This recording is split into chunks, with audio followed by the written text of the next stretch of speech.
रिहाई के लिए इल्तिजा।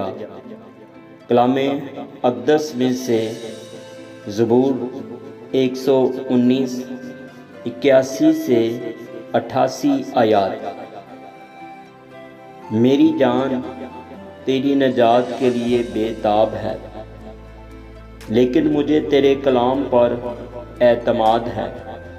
तेरे कलाम के इंतज़ार में मेरी आँखें रह गईं। मैं यही कहता रहा कि तू मुझे कब तसल्ली देगा। मैं उस मशकीज़ा की मानिंद हो गया जो धुएं में हो, तो भी मैं तेरे आइन को नहीं भूलता। तेरे बंदा के दिन ही कितने हैं, तू मेरे सताने वालों पर कब फतवा देगा।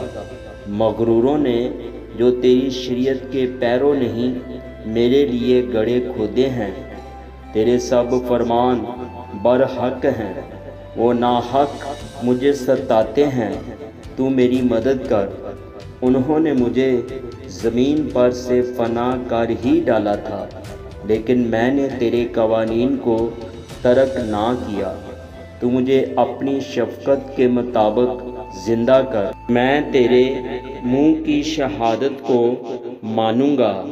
आमीन।